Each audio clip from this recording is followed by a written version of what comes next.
working tonight? Yes, it is. I think it is. Right? Yeah, mine's working. Maybe they muted you on purpose, or I don't know. Can we have a motion to adopt the agenda? So moved. We got a Second. first and second. All those in favor say aye. Aye. All right, report out of closed session. And so we got a couple of things that we need to report out of closed session. And so we have a few administrative appointments. And so the Board of Education in closed session voted as follows. 5 yeas, no nays to approve the following administrative appointment effective July 1st, 2022. Catherine Schenkenberg, early childhood education. All right. I'm going to tell a little bit about Ms. Schenkenberg here. She currently serves Torrance Unified School District as elementary principal at Carr Elementary School, where she has been since 2017. She previously served as assistant principal at Arnold Elementary School from 2016 to 2017, assistant principal at Richardson Middle School from 2013 to 2016, and as a science teacher at West High School from 1998 to 2013. Catherine was recognized as the ATSA Administrator of the Year in 2015 and currently serves on the board of the Association of California Schools Administrators. Catherine received her Bachelor of Science in Biology at California State University of Los Angeles in June 1998, and her Master's in Educational Administration at California State University Dominguez Hills in 2005. We would like to congratulate Catherine.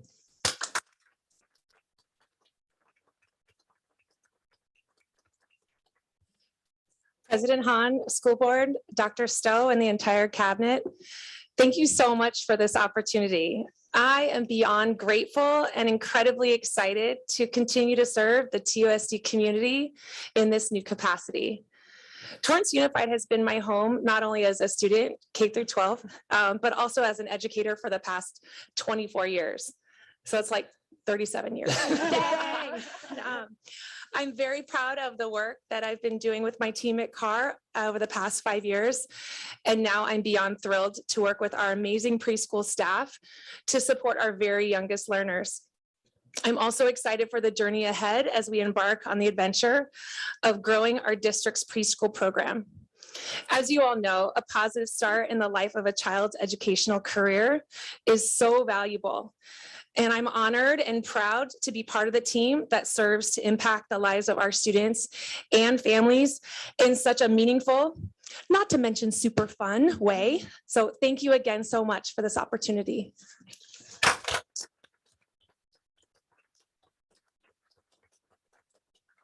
Thank you so much. And we're excited. This is a new position. And so we believe you're the pioneer. You're going to do a great job. And so we're excited for you. Next, the Board of Education in closed session voted as follows: 5 yeas, 0 nays to approve the following administrative appointment effective July 1st, 2022.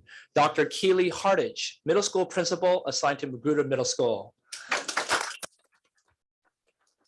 Let me share about, she's new to all of us, so let me share a little bit about who she is. Dr. Keely Hartage currently serves as associate principal at Palos Verdes High School in Palos Verdes Peninsula Unified School District, where she has been for 5 years. Prior to her administrative role, Keely was a Spanish teacher at Los Alamitos High School and Los Alamitos Unified School District for 5 years, and a tech activities director at Los Alamitos High School for 4 years. Keely brings leadership experience to TUSD in developing professional learning communities to guide the creation of school-wide intervention programs. Keely earned a Bachelor of Arts degree in Spanish from California State University in Long Beach in 2011, a Master of Arts degree in Educational Administration from Concordia University in 2015, and a Doctorate of Education and Educational Leadership from the University of Southern California in 2020. We would like to welcome Keely to TUSD. Good evening, President Hahn, members of the board, Superintendent Stowe, cabinet, and community. I am so honored to be here today and so beyond excited to be stepping into the role as principal of Magruder Middle School. Magruder is a fantastic school, and I'm so excited to continue to work with our students, our staff, and our community on really providing incredible opportunities for our students. I believe as an educator in continuing to provide opportunities so that all of our students can be as successful as possible, and it's our job to create those opportunities opportunities so that they can maximize their success. So I'm beyond excited to, hit the ground running, come as soon as possible to get starting working with the staff, getting to know the students, getting to know our families, and being a part of the Mustang family. So thank you again for having me. Yes. As I was sharing with Dr. Jacobson, welcome to the promised land. You're the best district ever. So we welcome you and we hope that you will just thrive and enjoy it as well. Thank you. Next, the Board of Education in closed session voted as follows: 5 yeas, 0 nays, to approve the following administrative appointment effective July 1st, 2022. Karen Sifagoy, Bott Elementary Principal, assigned to Arnold Elementary School.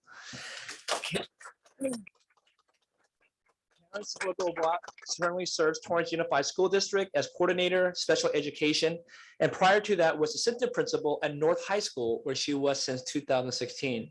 And she also served as summer school elementary principal in 2021. Prior to joining TUSD, Karen served as assistant principal at Stephen Foster Elementary School in Bellflower Unified School District for 2 years. Karen began her career in education as a science teacher at Mayfair Middle High School in Bellflower Unified School District, where she taught for 11 years. She earned a Bachelor of Science degree in Biological Science from California State University in Long Beach in 2003, and a Master of Arts in Education Administration from California State University, Domingos Hills in 2009. We would like to congratulate Karen.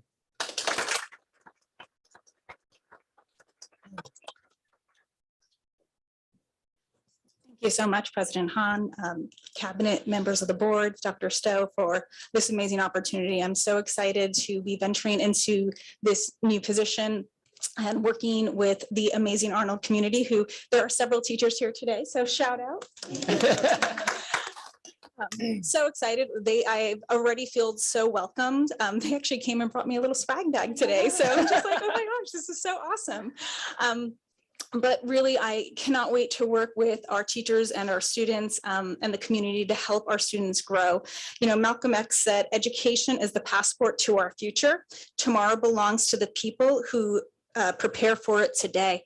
If we work together as a community and help our students become prepared, they will have their best opportunities for success. And I really look forward to doing that as the next principal of an amazing school, Arnold Elementary. Thank you.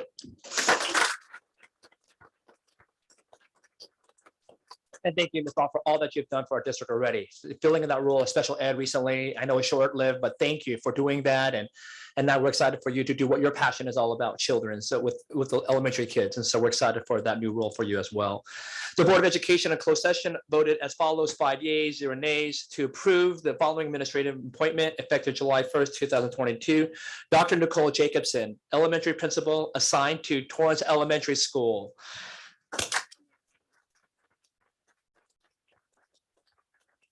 Dr. Nicole Jacobson currently serves as middle school principal in East Whittier School District, where she has been for 2 years. Previously, she served as elementary principal for Westminster School District for 4 years, after serving as elementary assistant principal for Westminster School District for a year. Prior to her administrative roles, Nicole was a math intervention coordinator, instructional coach for Los Angeles Unified School District for 8 years, an elementary teacher for LA Unified for 3 years, and an elementary teacher for Irvine Unified School District for 2 years. Nicole brings to TUSD her experience leading the successful opening of a dual language Spanish and computer science immersion academy. Nicole earned a Bachelor of Arts in Social Ecology, Psychology, and Social Behavior from the best school possible, University of California, Irvine. Okay, yeah, make sure I have to make sure. Hey, see, that's why already I knew it. In 1999, a Master's of Arts in Teaching from the University of California, Irvine in 2002, a Master of Arts in Educational Administration from California State University, Northridge in 2007, and a doctorate in Educational Leadership from the University of Southern California in 2016. We would like to welcome Nicole to Torrance Unified School District. Thank you, and good evening, President Hahn, Board of Education, our cabinet, and our fellow colleagues and community members. I am so excited to be here as a member of Torrance Unified. I already feel just the family-oriented nature just walking into this boardroom tonight. And I have been following Torrance for the past few years. I live in the community, and I'm so excited to be able to serve the Torrance families and students here. I am really excited to continue the great work that has been happening at Torrance Elementary and the dual immersion program that started, and I'm looking forward to continuing that success and to building upon that. So thank you so much, and I can't wait to have the opportunity to meet all of the students, staff, and to be able to serve the community of Torrance Elementary. I am honored and privileged to become a member of the Torrance Unified School District. So thank you so much, and I can't wait to work with you.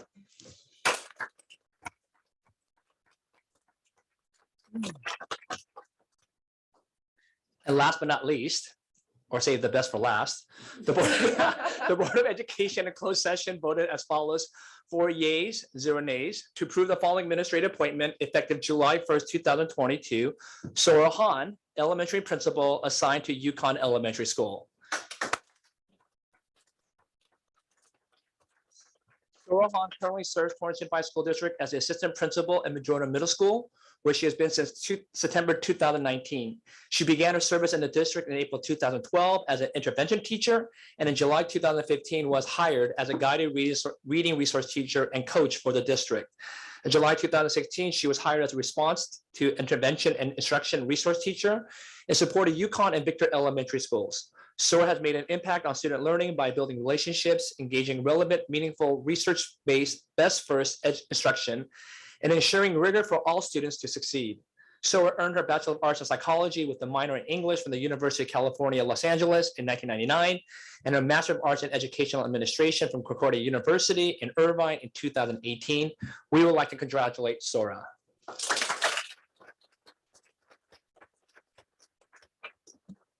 Good evening. Yes, thank you, President Han, and board members, Dr. Stowe, and cabinet for this wonderful opportunity to serve as principal in this school district. Having been part of this community as a parent of my 3 children in various schools, and also serving as a district resource teacher and currently as the assistant principal at Madrona Middle School, I know that I am part of a school district and a community that cares for kids and that wants all of our students to succeed. I am excited and honored to be principal at Yukon Elementary School, especially since I have worked with Elaine Wassel, who has been the principal there for so many years. I'm really sad that she is retiring this year.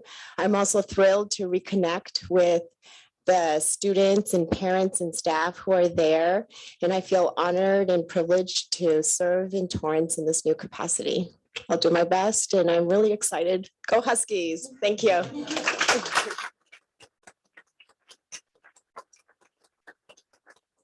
Thank you. So I think should we let all of them be dismissed currently right now so that they can be saved? So you're more than welcome to. We know families are here, children are here, they got school tomorrow. So, but congratulations to everyone, and thank you everyone for coming and celebrating this moment today. Going on, we have our report by our student representative today. So, Maylene, was it? Dr. Egan, please introduce her again. There you go. Having mic issues here. Thank you, President Han, members of the board. It's my honor to introduce Maylene Ta from West High School, who will give a report for the happenings at the high schools in TUSD of late. Take it away. Thank you, Dr. Egan. All schools are continuing to work hard planning events for their student body. North High reported that they have finished their Mind Madness trivia event and have announced their winners last week. It was a fun success. North High has chosen their council members for next year's leadership. They are also finishing up filming for the Lip Dub video and have released a trailer to get everyone excited. South High's Lip Dub is completed and is made available on the school's YouTube channel. South High had a prom court announcement on April 27th. The celebration of the Arts Showcase was on April 29th, and the celebration of the Arts Week is this week. The Spartan Small Steps talk on April 22nd discussing drugs and mental health went well, and South High will begin the selection process for next year's facilitators. Club reform interviews were concluded last week, and the decisions will be sent out. Torrance High's movie night was held on April 21st, where they played The Sandlot. It was a huge hit, and there were around 400 to 500 students in attendance. Tartar Togetherness Weeks are still going strong. Some examples of recent activities are face paint at lunch for Wellness Wednesday and karaoke in the quad for Fun Friday. ASB elections at Torrance High have just begun. ASB elections for West High 22-23 ASB have closed and the winners were announced. West High School is currently interviewing candidates for next year's class council. Graduation and baccalaureate speakers are in the process of auditioning. West High is looking forward to a fun and memorable prom and had a prom court announcement on April 29th at lunch. West High prom will be at Los Angeles River Center and Gardens on May 14th from 7 to 11 p.m. The theme is Baile de Mascaras. Overall, all schools are continuing to go strong in planning fun and exciting events. Thank you. Thank you so much, Maylene. We appreciate it. And so, any questions for our student representative? It's prom season. Well, first, also AP season, right? So you got AP further that you can celebrate during prom. And so I'm sure you're all excited about that. And so, oh, I'm gonna make it really long today. I'm gonna go really slow and tedious. I really fast, but I'm gonna go really slow. Kidding. But good luck tomorrow. What do you have? Do you have one today? No, I have one tomorrow for AP Environmental Science. Okay. You're ready for it though, right? Yeah. Okay, that sounds good. All right, report from our Torrance Education Foundation. Martha Deutsch. Good evening, President Hahn and board members and Dr. Stowe and cabinet. I want to begin by thanking you, all of you board members, Dr. Stowe, Dr. Butler, and Dr. DiUlio for identifying space at the Levy Adult Center School for the TEF to relocate by year end. We're looking forward to saving money on leasing office space, and we can't thank you enough for making this come to fruition. Hopefully you can join us when we do the ribbon cutting of the new offices in TUSD. I'm also excited to share with you that the Torrance Education Foundation will be celebrating its 30th anniversary with a dinner on May 20th at the Doubletree Hotel in Torrance. During this event, we will be announcing the winner of a new 2022 Lexus NX 300H hybrid SUV. We will also be honoring Mayor Fury and Mrs. Fury with a Lifetime of Service Award for their dedication to service in Torrance. We will be showcasing community business sponsors and supporters, and we will be conducting a live and silent auction. And I have tickets here if you're interested in purchasing a ticket for the Lexus raffle. Lastly, I want to let you all know that the South Bay Enrichment Academy Summer School Program will again be offered this year. The participating schools are Hickory Elementary School, Kelly Mayer Middle School, and West High School. Yes. For more information, please visit www.tef4kids.org. This concludes my report. Thank you for having me. Just a quick question. Yes. Can you just let people know about the dinner, the TF dinner? Sure. We're thinking buy tickets to go to the dinner Okay. and all that information. Okay, Yes. so you can log on to or I can send you the information. I can send it to Shelley because all that information, we have a packet that we have, but I'll be really happy to send the information so she can forward it on to all of you. We'd love to have you join us. It's going to be really special because we're going to be honoring Mayor Fury, and it's our first event in 2 years. So thank you for your support. Thank All right, any other Questions, questions? Is it open to members of the public as well? Absolutely. And how can they? They can definitely log on to www.tef4kids.org, and they can get information on the dinner. It's open to the public too. Okay. Any other Any questions? questions? I have a comment. Yes. Thank you very much, TEF President Martha Deutsch, for being here and telling us your report on TEF. It's wonderful and exciting to hear all the activities that you guys are planning and doing, even planning ahead for the summer.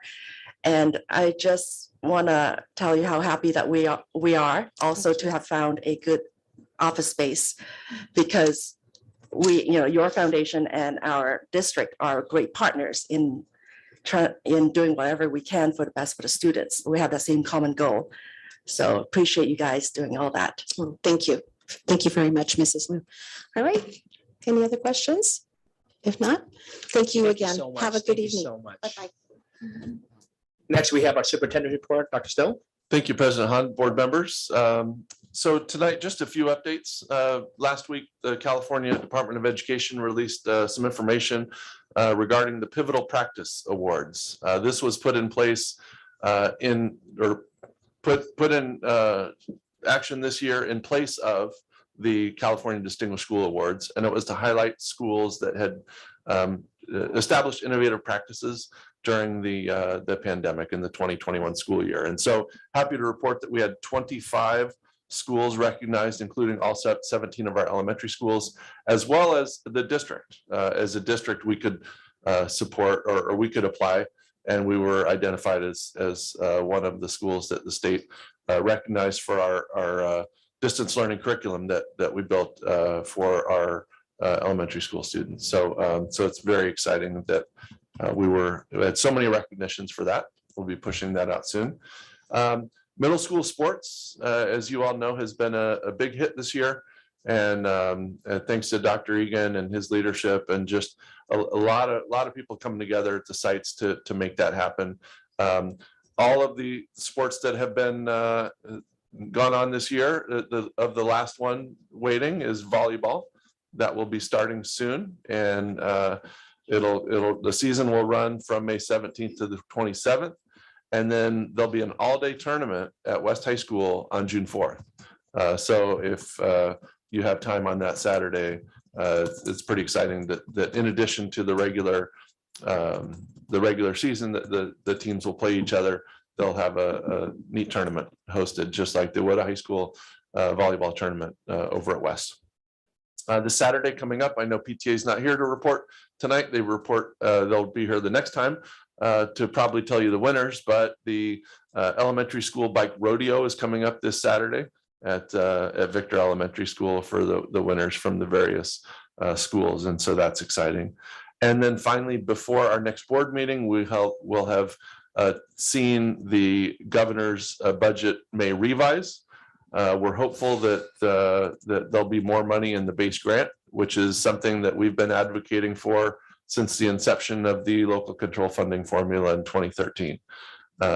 Give a lot of credit to Dr. George Mannon and other leaders in the coalition that we're a founding member of, who have been advocating for increases in the base grant.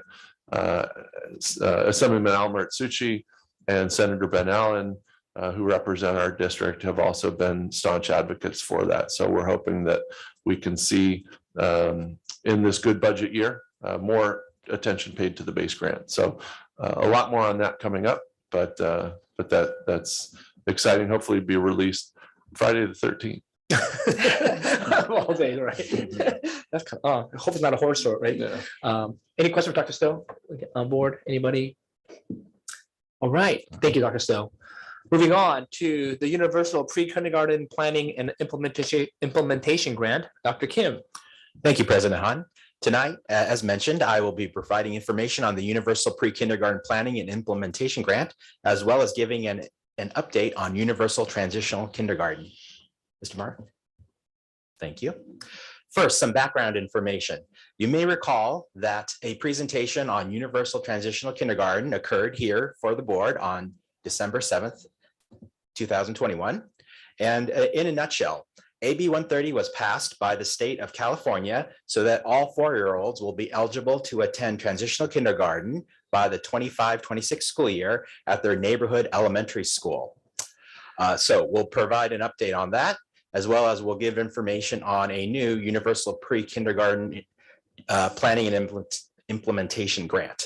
And we will also explain the difference between UPK and UTK, because that seems to be a source of confusion for many people.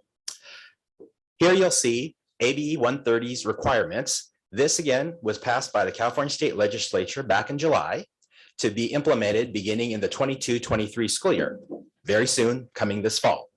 Before AB 130, in the state of California, students who had their birthday within a 3-month eligible window, September 2nd to December 2nd, could attend transitional kindergarten for a year before they entered kindergarten the following year. With AB 130, the window is expanding by 2 months. So students with birthdays between and on September 2nd, 2017 to February 2nd, 2018, will be eligible to attend TK in the fall. And you can see from the slide that each year, the eligibility window increases by 2 or 3 months until by the 25-26 school year, a full 12 months worth of birthdays or all 4-year-olds can attend transitional kindergarten by that school year. You'll also see that AB 130 requires a small student to adult ratio in TK classes. So before TUSD staffed our TK classes at 27:1, just like all of our kindergarten through 5th grade classes.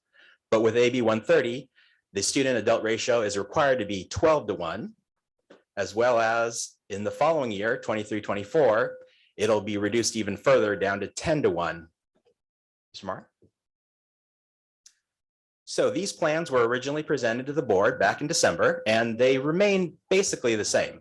Our plans for the fall are to have 17 TK classes and to locate one in each of our 17 elementary school sites. They'll be staffed at 24 students in each class with 1 teacher and 1 instructional assistant to meet the 12:1 ratio. It is possible that if there's a small class with 12 or less students, that it could only have a teacher and no instructional assistant, as well as if we have some schools that are larger and have more than 24 TK students, we could also have a second TK class at that site. Smart. So some more updates. You may recall there's an advisory group to Universal Transitional Kindergarten made up of 8 different district office administrators representing and leading their different offices and departments. So those folks are still working, attending meetings, and especially there's a lot of webinars on the topic still. As well as there was a Universal Transitional Kindergarten Committee that was established. In December, at that point, the committee had met only once, but since then, there has been a meeting each month. The UTK committee is made up of 4 TK teachers, 2 resource teachers, 4 elementary principals, our preschool principal, our director of curriculum, and from time to time, we have special guests that attend the meetings as well. This group has provided much input and helped develop our professional development, and the Educational Services Department is leading the formation of that. So professional development for new and newer TK teachers and newer instructional assistants will take place during the summer. Also, this group helped to review the Universal Pre-Kindergarten Planning and Implementation Grant. Mr. Mark? So let's talk about Universal Pre-Kindergarten and the initials UPK. The slide that you're seeing is directly copied from a LACO webinar on UPK, or Universal Pre-Kindergarten. You can think of Universal Pre-Kindergarten as a larger umbrella, and underneath or within the umbrella, there follows many other smaller programs that involve 3- and 4-year-olds. One of those programs, and possibly the largest, is Universal Transitional Kindergarten. So UTK fits under the umbrella of UPK. Also under the umbrella are federal programs like Head Start, state programs like State Preschool, which includes our TYPES program, local neighborhood childcare and preschools, as well as community-based organizations and before and after school programs too. So basically the vision of the state of California is for all school districts to think about, plan, and expand their programs for 3- and 4-year-olds before they get to kindergarten. Mr. Mark? So in order to help with school districts in their planning and thinking about both UTK and UPK, there is a UPK Planning and Implementation Grant available. Back in January, the California Department of Education sent a template to all school districts. And in it, we had to answer many different questions on implementing UTK and as well as thinking about UPK. Different administrators attended various webinars and meetings on the grant. And also, you can see, let's see, the amount for completion of the grant is $310,000. This grant is not required, it is optional. But of course, we do want that money, and we will use it primarily for professional development for our teachers and instructional assistants. Also, the grant can pay for planning, hiring, materials, and supplies. But like I mentioned, we expect the bulk of it to be spent on our teachers and instructional assistants who will be staffing our TK classes. Smart. The UPK PIG grant, I'll just call it that from now on, is divided up into many areas, but the most important areas are 5 different focus areas. So the first focus area A, vision and coherence.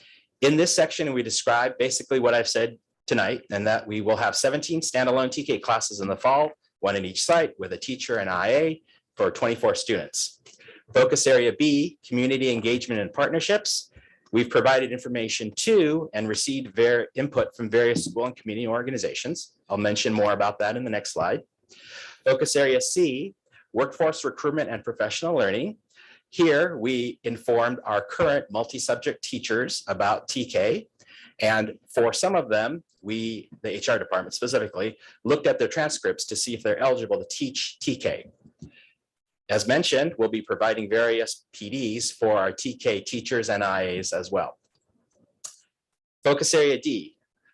Here, focus area C, workforce recruitment. What I failed to mention is we've also had a very successful recruitment fair recently headed up by Dr. Ferris. And so we are actively recruiting new TK as well as all teachers.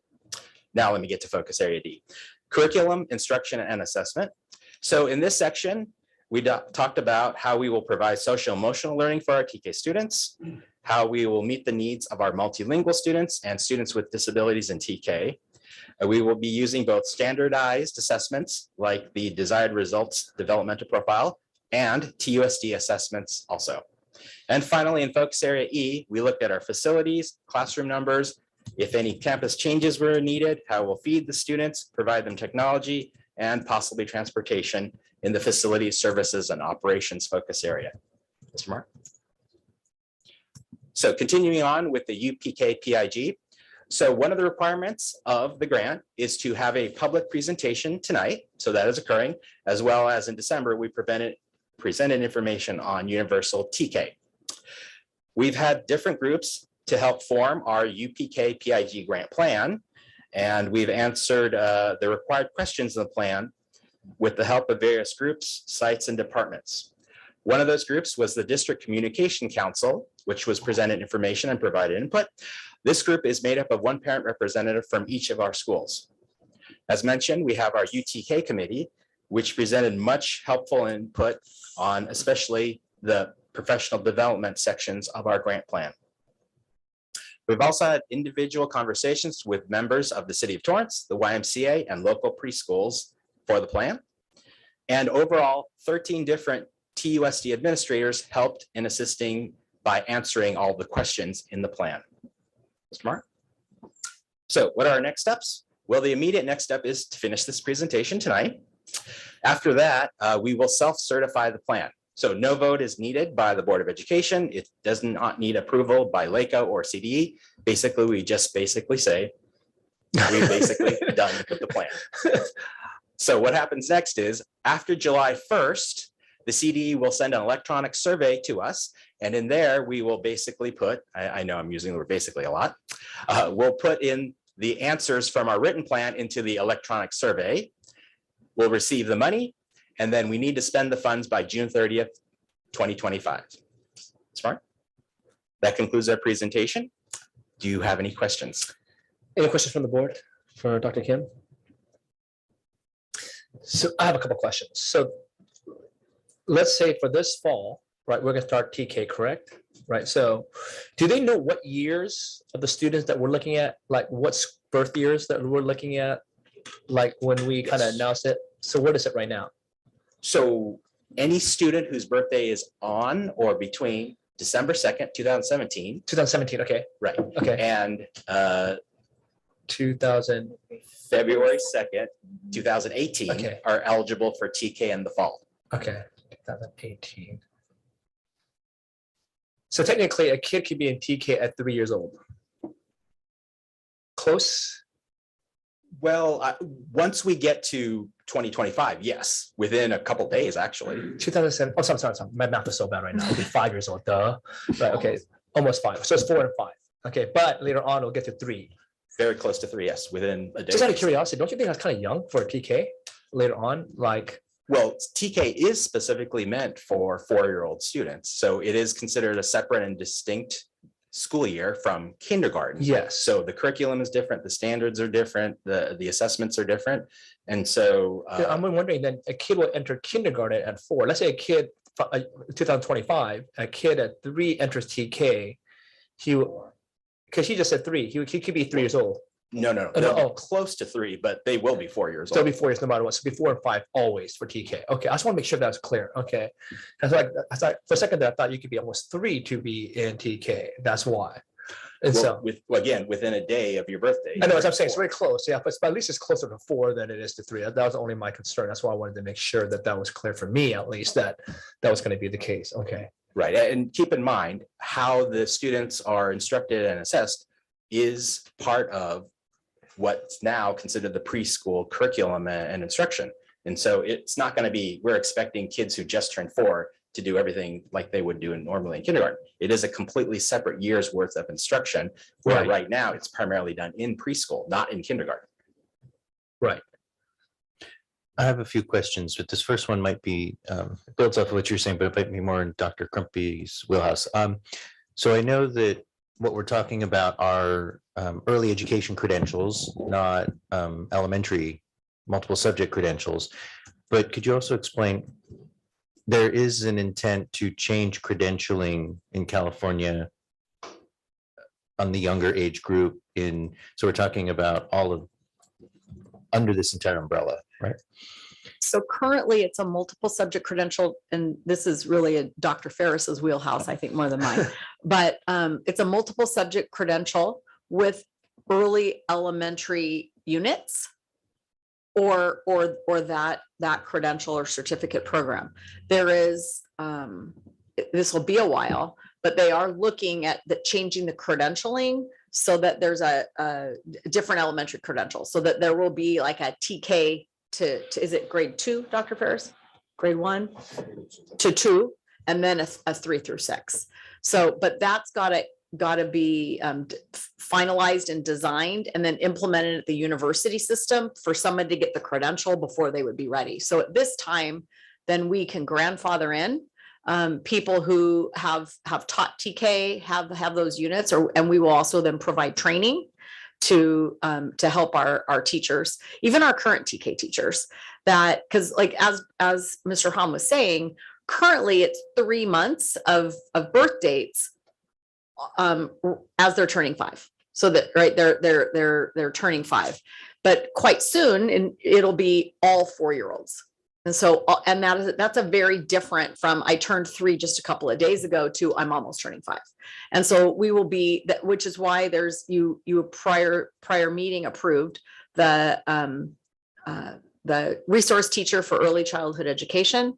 So we can have somebody that specializes in this to both train our teachers and our instructional assistants. So we'll be working with our youngest little children.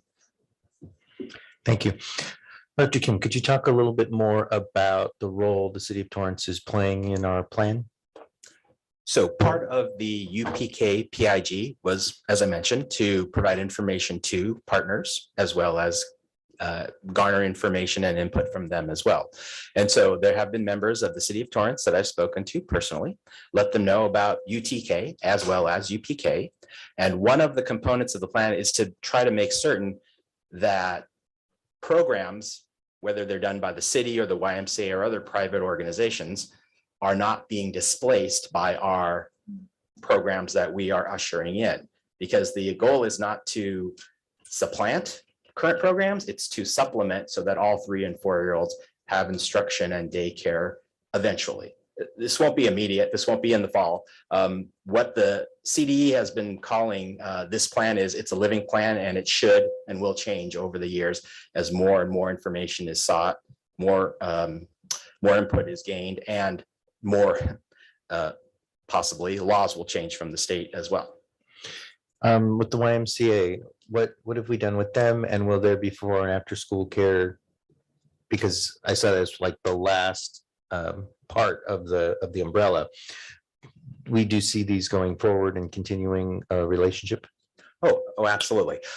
So when we say before and after school there, again, remember that is the LACO slide that I just copied because it was basically a good graphic to use. So when we're talking to the YMCA, we are talking about them about ELOP and expanded learning for all TK through 6th grade students, not just TK, So let's make that clear. And so we will, and we are actively talking to YMCA about providing after-school classes as well as the daycare programs they already do on our campuses. So that's what we're currently doing, and it's ongoing. Great, thank you. A follow-up kind of related. So I still need some clarification on how UTK fits under UPK. So you're saying that you don't want to, is the state's vision for UTK to eventually have, because it feels to me that it is trying to supplant these other programs, and that if we are expanding, it's like there's going to be a gradual increase of the number of students that are eligible to enroll in UTK. So eventually they will be taking students. So as our numbers grow in UTK, they're taking away from the students who are the 3 or 4 or the 4-year-olds who are in these other community-based programs or private preschools and things. So I don't quite understand how there is a determination on whether particular families want their children to be enrolled in UTK versus these other programs. Like, how are you delineating different populations for the different programs under UPK? Mr. Maher, is it possible to go back to the slide that has the umbrella? Thank you.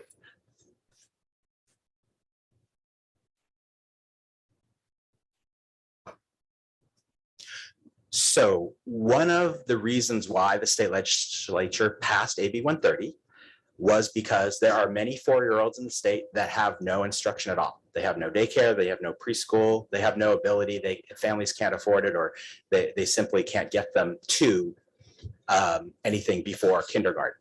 So what's great about universal transitional kindergarten is all 4-year-olds by 2025 will be covered. They'll have someplace to go to learn. Right now, there are many 4-year-olds in the state, probably not too many in the city of Torrance, but in many other parts of the state where there are rural areas, especially migrant populations, other populations that they simply can't afford preschool, and there's no preschool that's free available to them. That's what UTK is trying to cover for 4-year-olds. On top of that, if you look at the slide, UPK is basically 3 and 4-year-olds being covered eventually by some program, what they call a mixed service delivery program, by some program, whether it's provided by a local school district or a private entity or a city or a community-based organization. So what we've heard over and over in our meetings is this is ongoing. This isn't going to be something that really anyone is going to be able to implement by the fall. And it's expected to take years for this to come to fruition. Again, the vision is all 3 and 4-year-olds will be provided some type of program, some type of instruction eventually. But again, it's going to be a while before everyone is covered. What is also occurring is that the programs for UTK are covering all 4-year-olds. It is covering especially students whose parents or families can't afford any preschool at all. So I don't see it as we are replacing existing programs, more like welcoming in all the students that parents can't afford a program right now. And so they're not going to any preschool at the moment. And then just to add on, I think maybe part of your question is, so our current private preschools, where that's the only option that parents, really have, their community-based preschools, similarly to us having to kind of pivot and retrain our TK teachers to have a different group, they're talking and having those discussions to do the same thing. So where they may have certain number of spots for 3-year-olds because they know they're going to be there for 2 years, they may now be, they're able to now expand and take more at a younger age and then go down. So that might help answer your question too, of how it's not supplanting, it's supplementing, because but they're going to have to be able to adjust and handle and know that for them to expand, they're going to have younger students. Got it.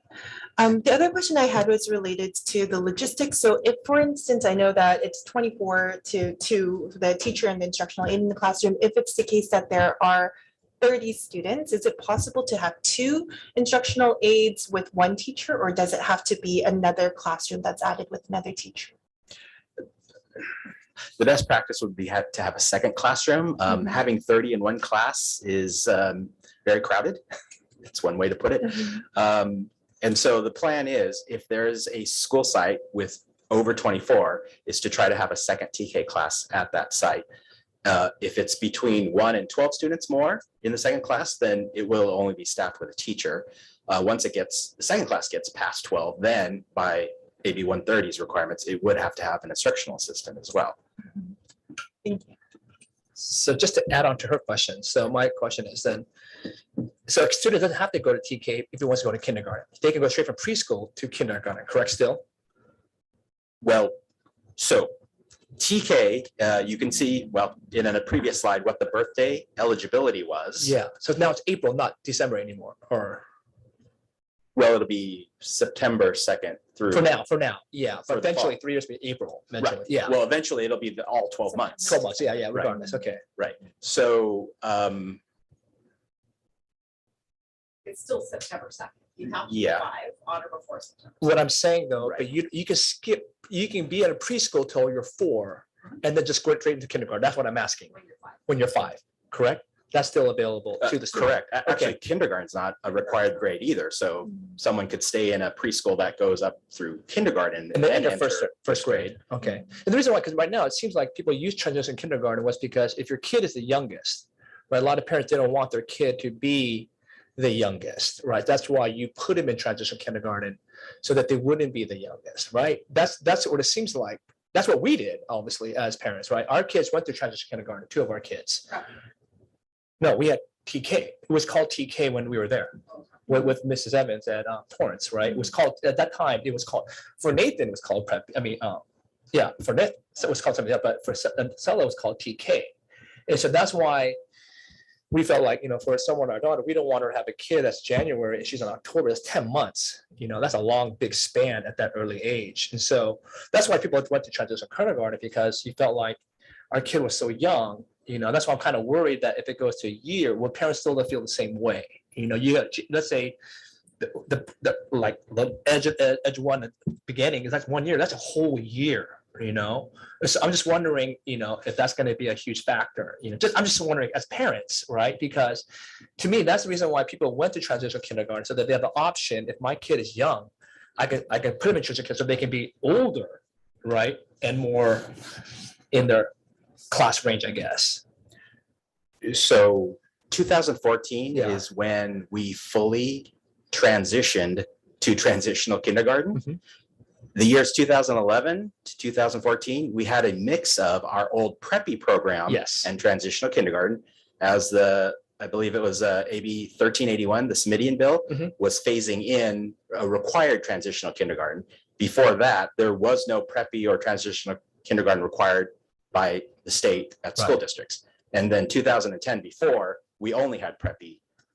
So before 2010, what you're saying is correct, that it was primarily used by parents who didn't want their kid to be the youngest. Right. Okay. They could go to preppy and then be older Okay. as they go to kindergarten. But since that phasing in, it's strictly done by birthday, and parents don't have the choice anymore of whether my child is ready or not. I'll put them in one or the other.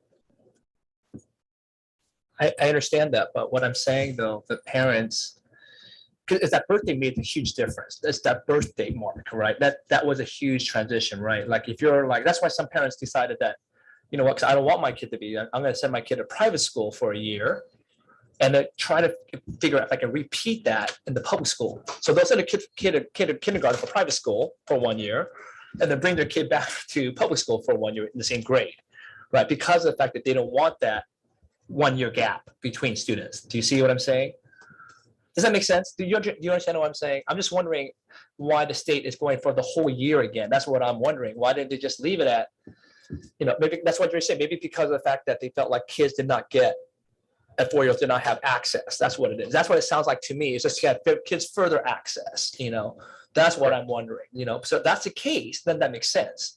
But I'm wondering here in our district, does that apply what the parents are thinking that, something different. That's all I'm asking, ultimately. Well, it's a little bit of an equity that it's that if It you're is. lucky enough to be born in that 3-month period of time, you got an additional year of school in a school district versus if you were born, 3 days before that, you're out. So I think there's an equity. But that piece. inequity that still continues though. If it goes all year, if you're born in January, you're born in December, the inequity is going to be there still because December, you have a full year gap in the same grade. That's my point. You could be barely a 4-year-old and close to a 5-year-old, and you'll be in the same grade going on. That's a year gap. So you're still inequitable. Like no matter how you do it, no matter what month you're born, it's going to be inequitable, especially if you go out 1 year, right? Whether you do it 3 months, you say, well, okay, fine, 3 months, you're born in that way, you get an extra year. But to me, it's still inequitable if you're January to December, no matter what. If you're born in December and someone's born in January, well, December is going to be the youngest in that class, no matter what. So I'm wondering why the state decided to go that route. I get it because maybe rule access, but that's just a further discussion I wanted to ask. That's why. And so, okay. Any other questions? I have one question. Yeah. Can you just highlight the cost for the parents who enroll their child in TK? Is there any cost for them or is it free? Zero? There's no cost for transitional kindergarten. So those who are, have their kids enrolled in other private or community-based programs could come and enroll their kids to TK. Absolutely. So it does it have anything to do with parents who can't afford it, or it was just this program is designed to address those parents, or is it only for parents with low income? No, transitional kindergarten is for all parents in the entire state. And again, one of the reasons why the state is requiring universal transitional kindergarten is to try to cover all 4-year-olds in the state, especially the ones that their families cannot afford preschool at all. Thank you. Any other questions? Thank you, Dr. Kim. Moving on to career technical education presentation. Who will be presenting that? Dr. Crumpy? So I'd like to invite up Kara Heinrich, our Director of Curriculum, and Dr. Tara Black, our coordinator of our Career Tech Educational Program, who will be presenting to you this evening. Welcome. Thank you, President Hahn and Board of Education, Cabinet, and Dr. Stowe. I'd like to introduce Dr. Black first. She's going to begin our presentation, and then I'll join her shortly. Hello, everybody. Thank you for having me. I'm really excited to be talking to you guys about career technical education and some of the dual enrollment infusion that goes along with that program. I am the career technical education coordinator for the district, as well as our dual enrollment coordinator. I also oversee high school science, although that's not a part of this presentation, but I'm excited to be here tonight to talk about our programs. So we're going to go over what we offer in our district. I'm going to talk to you guys a little bit about how the program has grown over the last 4 years in terms of what we offer, as well as our enrollment.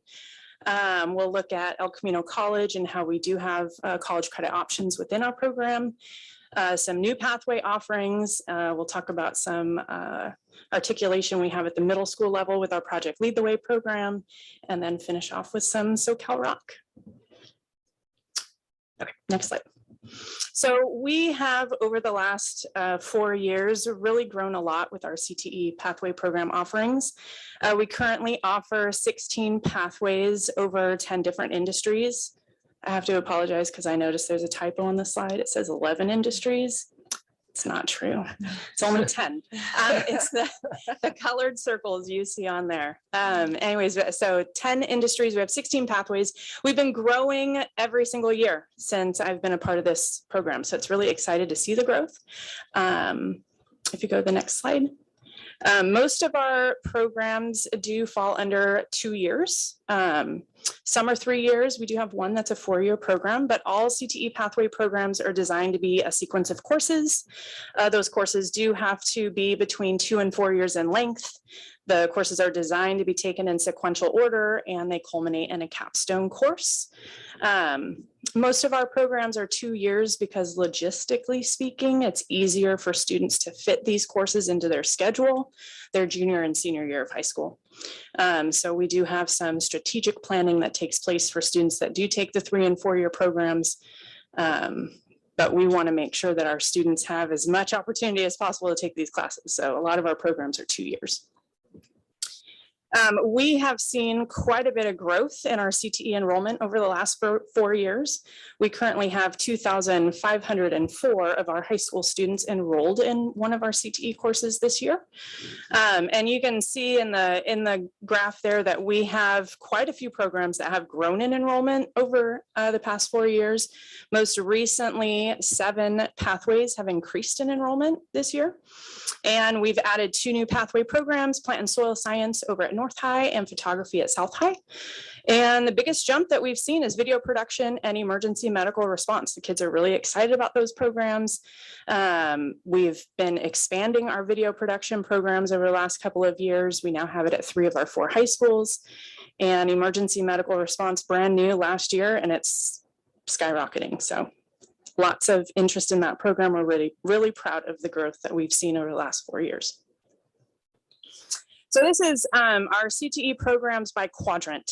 And you'll notice that they're not the same. The ones that are in yellow are the same at all 4 high schools, but what's unique about our CTE programs is that our teachers have to have work experience in the industry that they are teaching in. And so we don't have the same work experience in all of our teaching staff across the 4 high schools. So we are not able to offer all 16 of our pathway programs at all 4 high schools, but we continue to look for opportunities in the staff that we do have. We continue to look for opportunities as new teachers are hired to grow and expand our programs whenever possible. So El Camino College, we have 2 different types of college credit that we offer through El Camino College. The first is dual enrollment, and these are, we have partnership courses where we work specifically with El Camino to have courses that are offered only to our TUSD students, so they're closed. They're not open to the public of El Camino. But the dual enrollment courses are taught by our own TUSD teachers. These teachers within our CTE pathway programs are in our engineering program, our sports therapy program, and our computer science program. And these teachers not only are hired in our district and teach our pathway programs, but they've also been hired by El Camino and are recognized as qualified El Camino instructors. So we've had engineering for a while. That was our first program that we brought on board. All 5 of our engineering courses qualify for dual enrollment. We have sports therapy for dual enrollment over at North High School. And we just added this year computer science at South and Torrance High. So we're really excited for the growth this year. We have 438 CTE students. That's not all encompassing of our dual enrollment students in the district. That's only our CTE pathway students earning dual enrollment credit with El Camino this school year. Articulation is a little bit different from dual enrollment. Articulation is where our teachers don't qualify to be El Camino instructors, but El Camino has vetted the curriculum to give it their stamp of approval that says the curriculum aligns with what they teach. And so we have to have an agreement on file. So we currently have agreements on file with all 5 of our engineering courses, as well as our costume and wearable art fashion course. And so students are able to, once they complete the course, apply for college credit with El Camino. I like to think of it as equivalent to passing an AP exam. If you take the course in high school, you pass the AP exam, the college may grant you credit.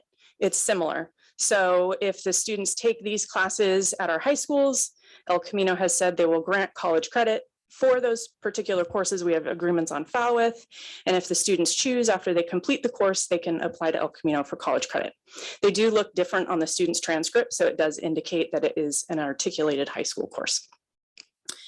So with our engineering teachers that are not El Camino instructors, there's 144 potential students that could earn articulation credit at the end of this year. And then with our fashion students, an additional 101 for a total of 245 if they choose to do so to earn college credit through articulation.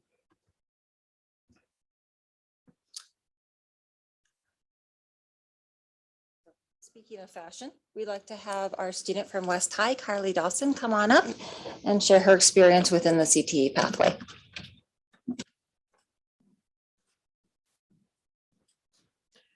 Good evening, Dr. Stowe, President Hahn, Dr. Kim, and board members. My name is Kylie Dawson, a senior from West High School. Thank you all for having me tonight to speak about my journey in the fashion, career, and technical education pathway. My transformation from freshman to sophomore year resembles the butterfly effect, a theory that a small change can grant an even greater power to one. This applies to my transformation when I found my passion for fashion. I took a costume and wearable arts class in my sophomore year, and once I began sewing and designing, I fell in love with the art of fashion and design. I knew that this was something I wanted to do for the rest of my life. So in my junior year, I was inspired by my teacher, Mrs. Wells, to join a family, career, and community Leaders of America organization, and I became the publicist of our West High organization. I then was encouraged to compete in FCCLA competitions where I placed first in the state for fashion design and second in the nation for fashion design. From then on, with the help of and support of Miss Cantrell this year, I am the producer of this year 2022 fashion show, which is May 12th. I hope you all can attend. And I also competed in the fashion construction 2022 FCCLA competition where I placed second in the state of California. And I'm going to be competing in nationals in San Diego this summer. Yeah, so the Torrance Unified School District vocational learning classes has showed me that I can pursue a career in fashion and gave me the confidence to inspire many of my other peers and students. Thank you all so much for having me tonight. I hope you all were inspired by my story. Have a nice night.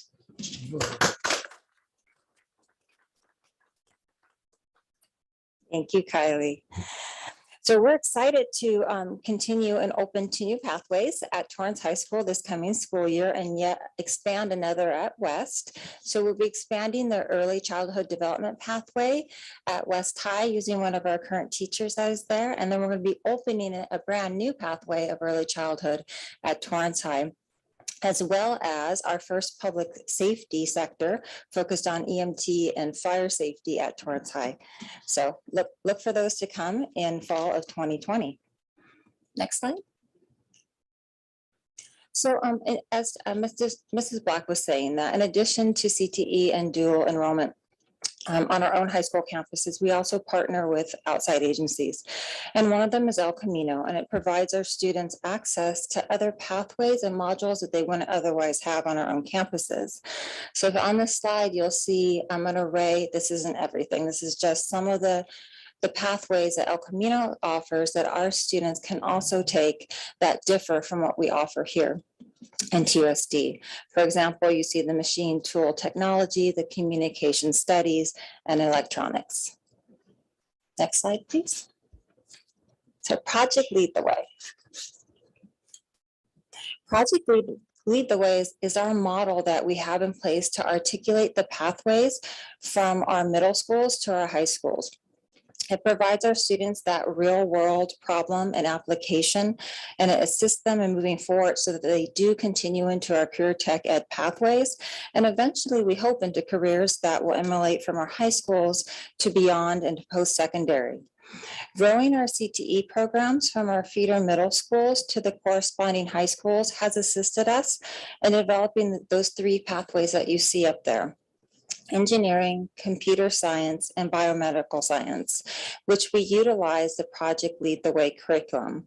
And that allows our feeder schools to connect with the high school programs as great models, and it's a bridge into our CTE programs and pathways. The goal is to align our middle school and high school pathways as we continue to develop them so that the programs align within. At this time, I would like to bring to the podium our Project Lead the Way student speaker, Corinne Delamora. She's a North High student, and she's going to share her experience within the Project Lead the Way pathway. Okay.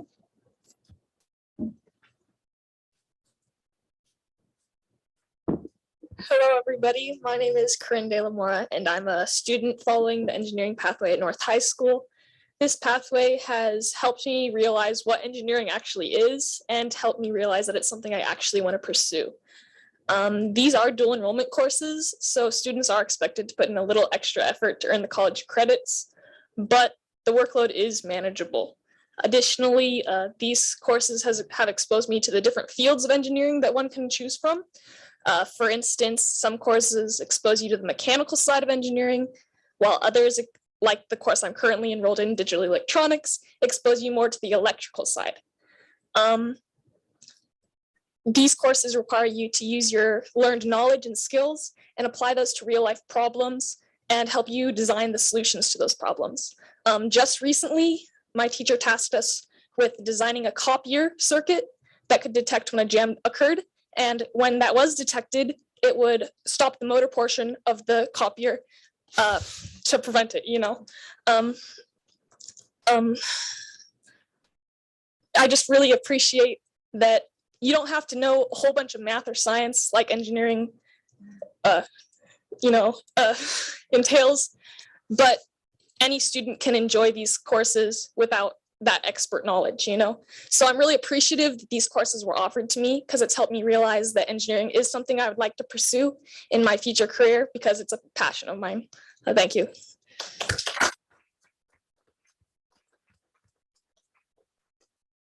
Thank you, Corinne. The next slide, please. So SoCal Rock, as we shared a few slides back that we have a partnership in student opportunities within El Camino, we also do within SoCal Rock, and that students can take modules and pathways that also differ from what we offer within TUSD. Next slide, please. So I want to thank you to SoCal Rock Superintendent, Dr. Atlas Hilaire. He's here this evening. And he has joined us. We'd like to thank him for his partnership and for being here with us. We're going to highlight just a couple of the pathways that they have and opportunities that our students can take. And as you see on the screen, that they vary from under the art and design to School of Health and Science, School of Engineering and Design, and to the School of Public and Consumer Services. Next slide, please. Under the School of Art and Design, for example, students can begin a career right here in the entertainment capital of the world, Los Angeles, by obtaining hands-on experience in developing video games, animating, and illustrating characters, and creating PR materials, just to name a few under that pathway. Another route, as seen through this pandemic, is the noticeable shortage of healthcare workers, and SoCal Rock offers a pathway for that within their health sciences. For example, they can help bridge healthcare worker gap with offerings such as the pathway of sterilization and processing dissemination, which is currently in very high demand. Next slide. So our SoCal Rock student, who's one of our Sherry students, couldn't be here this evening because he's working, but he still wants to share his experience. So between his principal, Principal Jimenez, and Devon, he has shared his experience via a video.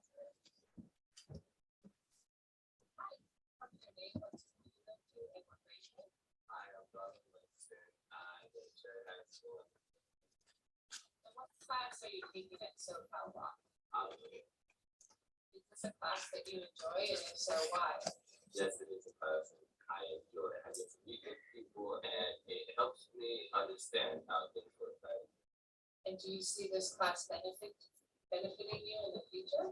Yes, it does. I will be working in a family-owned automotive shop after I graduate. And do you plan on taking other SoCal Rock classes? I do the rest of the automotive modules and welding. Awesome. Thank you, Donovan. Well, that concludes our presentation. Thank you. Thank you so much. And I especially want to thank all of the students. That you guys are so persuasive. It's awesome. Like, you know, the fashion thing. Oh, that's crazy, girl. Like, good luck. You know, that's what I'm saying. You know what? Awesome. That's awesome. And engineering, that's STEM for women. It's awesome. You know, that's the thing. I was just telling one of my church members that she's the second woman I know that does mechanical engineering as a career. I don't know too many. And I actually entered college as an electrical engineering major. I didn't finish. It was so hard. So that's why all more power to you. That's why I'm excited for you as well. And so any questions from the board for Kyra, Henry, or Mrs. Black? Yes. I just have one question. I know that there are courses in the engineering, you know, through CTE, and then obviously there are engineering courses here with SoCal Rock. How does a student going into high school kind of understand all of these different courses, dual enrollment, CTE, and other pathways, and SoCal Rock? How do they all kind of understand and differentiate between the two to kind of figure out what is it they want to do, what's going to give them the big bang for the buck in terms of the college units that they need, what's transferable, what's not. It just seems so much. Who helps them out? Sure. There's a lot going on in that question there. And high school can be overwhelming in that sense, right? But I think, we have an amazing counseling staff, right? 4 guidance counselors at each of our high schools, a college and career counselor as well. And part of the roles that they take is to support students in figuring out what they want to do and what classes they should take. And we are working towards bringing that down to the middle school level as well. It's a goal that we have right in our district to not just work on a 4-year plan, but a 6-year plan, right? So that students can start to do some career exploration at the middle school to figure out a little bit more of a vision on what they want to do when they get to high school, right? So I've talked with Dr. Egan about aligning our middle school electives with our feeder high school CTE programs and the other programs that the high schools offer, giving the students an opportunity to explore those options earlier so that they can start that planning.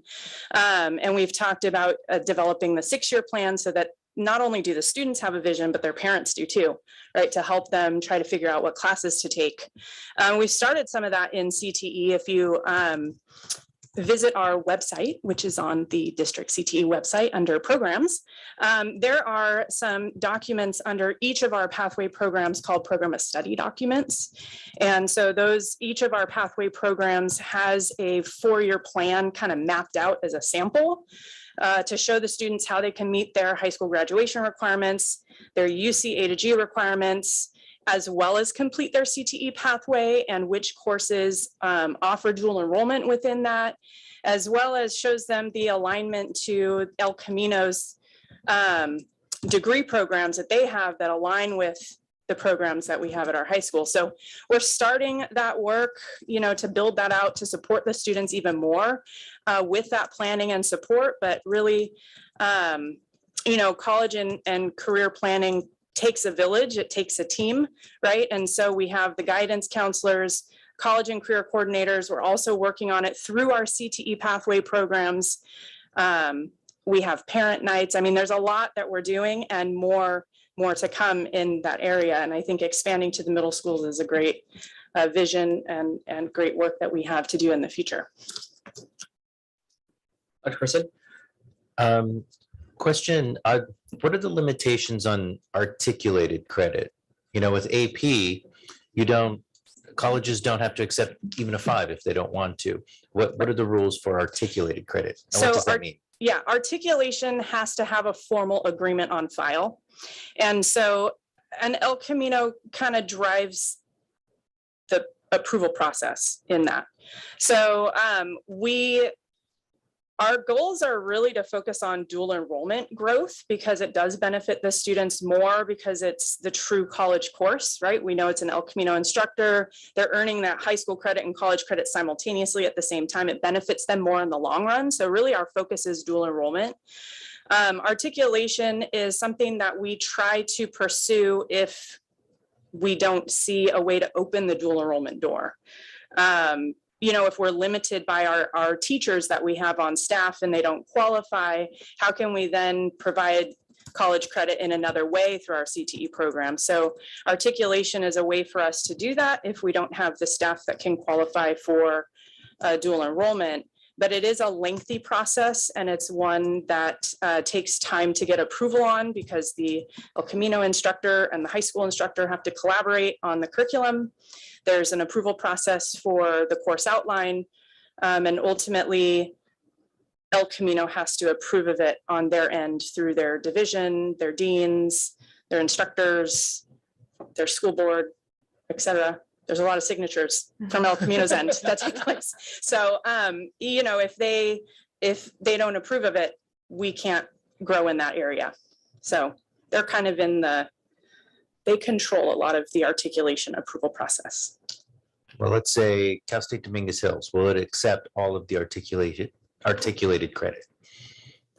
So my understanding is that we have an agreement with, like, because we fall under El Camino's, I don't, like, there are community college, the district, thank you, that we need special permissions to go outside of them. They have to like release us. I think it's like when a student lives in a different district and they have to be released from their district to go to school here. I think it's kind of the same idea. It's my understanding. I don't think they want to release us because we do a lot for them. Any other questions, Dr. Smith? Go ahead. You can go ahead. Oh, I just had a quick question about job placement. If there, how do we help students find employment and to use the skills that they are developing through the program? Yeah, that's a great question. That is a goal of our CTE pathway programs, is to develop a work-based learning program, especially for our capstone students that are in the final year of their program. So all of our CTE pathway programs do embed opportunities for students to earn industry-aligned certifications. And we do have local business partners. We have advisory board meetings that we run every year. We collaborate with our local businesses. What's the challenge it's been hard over the last couple of years because of COVID, right? We can't get our students into the local businesses. Now that things are opening up, we can actually start to make some traction in that area and really get the work-based learning program going. But some of the limitations we've found with some of our programs is that our students are minors. So within some of these industries, like we were partnering, we have a partnership with Torrance Memorial, and we were trying to build an internship program with them, but the liability of our students being minors is difficult. Same with our accounting program. Being able to have our students in there, there's confidentiality issues with our students not being on their payroll and seeing some of the documentations and paperwork. So in some of the programs, it's going to be easier than others. Like we've recently worked with the Torrance Cultural Arts Center for an internship with our theater arts program. We have Baker's Man Production Company. They have a student in our video production 2 class that they're interning, and they're looking to expand and offer some opportunities over the summer. So with some of our programs, we're starting to see it come to fruition, right? But others, we're still trying to figure out how to get past that roadblock of liability and insurance, especially if they're not on their payroll, and we're looking at internships and that type of thing. But we are always looking to expand our business partnerships. We want to develop a true work-based learning program, for our students. We currently have over 300 students in our capstone courses. So the other challenge we face is how to place that many students within our community at local businesses, because a lot of companies can only take a few kids here and there. So we want to make sure that we continue to expand our partnerships so we have a place to put all of our students.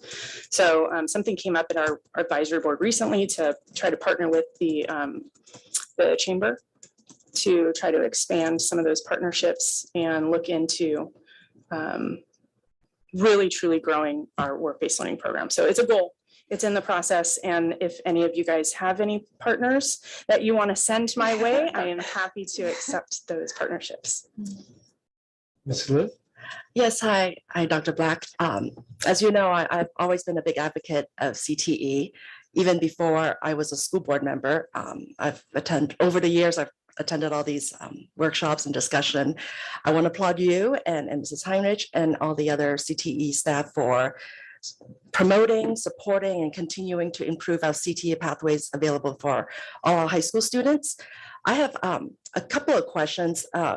Looking at the chart of what high schools offer, what classes, if there was, say, a high school student from north or south, or who are interested in fashion design, let's say, what can they do?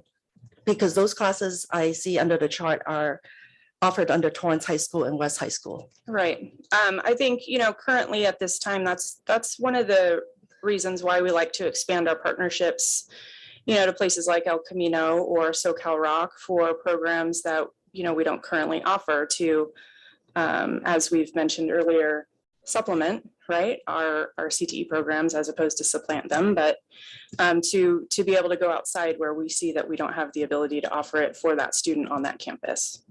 I see. There's always the option to open enroll, right, and go to another campus, but you'd have to fully switch schools. And if you're passionate enough about the program, they can absolutely do that, right? But if they want to stay at their home school, other options would be to expand out into the other community opportunities that we have. Maybe there could be a survey by our counselors in high schools to see how many students may be interested in this particular field. Absolutely. And we do some of that stuff to try to grow and expand our programs, right? So as I mentioned earlier, we're limited by our staff. So if schools were able to hire and bring a teacher on to expand their CTE pathway programs, then absolutely they could do the surveys, figure out which pathway programs they want to add, put out a job placement, and hire a teacher that has the proper industry experience and CTE credential so that we could add those programs. We would love that. We would love to be able to get more sections allocated for CTE, right? But if we have to work within our existing teaching staff, we don't currently have anyone at South or North with a fashion background. Thank you I know that you vet through those teachers. They have to have credentials and in-field experience. So thank you for not just opening up a class that may be in quality wise. And in terms of fashion, I actually attended the West High School fashion show before the pandemic. I had a great time. I think I went there twice before, and it's very promising. It's wonderful to hear our student, to hear how well you're doing in fashion, and best of luck to you. And also best of luck, of course, to our engineering student. Because of the classes, I know a particular student who went through some of their CTE engineering classes, and at the time that he applied for colleges, he had 2 engineering design patents under his belt with some company that he did. And then now he's got 6 patents. And a lot of it, I think, helps with encouraging students or supporting them and getting them an early start as to what that field is about. Maybe they went into engineering and, like President Han, decided he doesn't like the engineering as much. Go into another field. Like myself, I was a math major and here I am being an attorney, which is really weird. But I was also very pleased that I had the opportunity to be a judge at one of the regional CTE competitions. I had a wonderful time. My field was environment and sustainability, which is part of my expertise. And I noticed that there are no environmental sustainability CTE pathway on the chart that you showed us. Perhaps that's one of the fields that we can look into and see if there's any available teachers or so. And in general, I just want to ask you, like, how else can our board, our district support you and the CTE pathways, this program that we have that I find very beneficial for students. And of course, I see it firsthand. What can we do? Well, I would like to start by saying thank you for all of your support, because being a part, coming to our advisory board meetings, being present at our regional event that we hosted, the FCCLA regional competition, interacting with the students, seeing the programs that we offer. I think that's huge when you guys go out and actually see what we have going on within our programs, within our schools, and you get to hear from our students, and that just helps you to see what this is all about, right? And it's amazing. The opportunities for our students are amazing. And I think probably the biggest support that you guys can provide is, I think, with our work-based learning. I think we need those local businesses to really grow and expand those opportunities for our students. It's something that I certainly can't do by myself. I need that support to build that program. So I would love to see that moving forward. Just come out and enjoy the programs we have to offer, come see what we have, be at our events, and help me build those business partnerships. And I would like to say,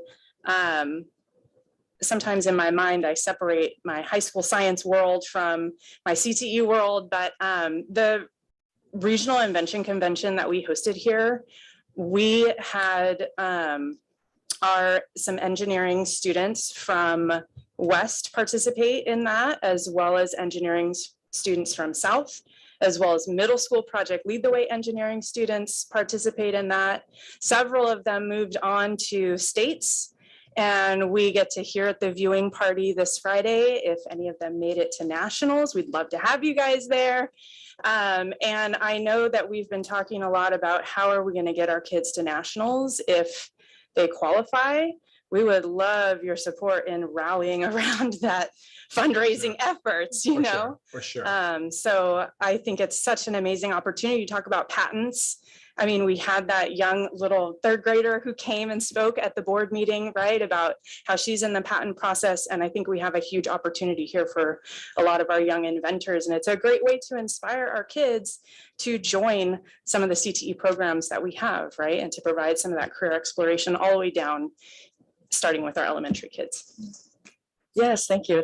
That inaugural invention convention that we had not long ago was amazing. It was. And I think on our consent calendar today, our consent items, we also have an approval for Raytheon Invention Convention. Yes. So that's wonderful that Nationals. Our district was really on top of CTE and STEM programs. Thank you very much. Thank you. Thank you. I have a couple questions. So I really wanted this presentation because of the fact that, first of all, I want to applaud you, all that you've done. This is the fact that it's growing. It's fantastic to see 2,400 students now in the CTE program. This is what we want. You know, career tech education is very important to all of us here. And so I want to applaud you. I want to say you've done a great job and it's been amazing. And so I think for me, besides with Dr. Hilaire here as well, I think, so you talked about work-based help. It's right here, I think, you know, I'm not sure, but SoCal Rock has a lot of partnerships in the community already with programs. I think that's why we're trying to identify how can we work with SoCal Rock, perhaps, in these work, but maybe that's one area we can focus on in workplace, rather than you trying to get these 300 students. If we can identify programs that they're already offering where they have that pathway into these externships, right? So one of the highlights that I've been able to experience at SoCal Rock, as I serve as the president of the SoCal Rock board, is to see students come and share their experiences in those industries, at the sterilization, right? Or whether it be at the pharmacy, at CVS, right?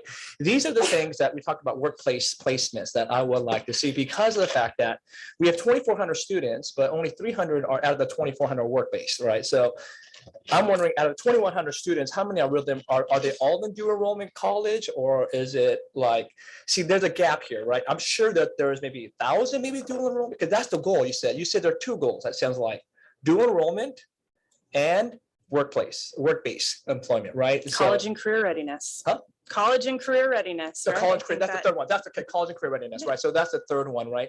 And so I'm wondering if we can help partner and figure out, is there a way that we can partner with El Camino or SoCal Rock in job placement, or helping these people, students, find career pathways. So one of the things that you brought up, Dr. Heinrich, you brought up was the idea of other pathways at El Camino. So do the students take classes there? They take classes there, right? So they have to find their own transportation to those classes, correct? And so that's how, and they get, when they take the other pathway classes, did they get credit at Torrance Unified? If they bring their transcript in, yes. So those are not partnership classes.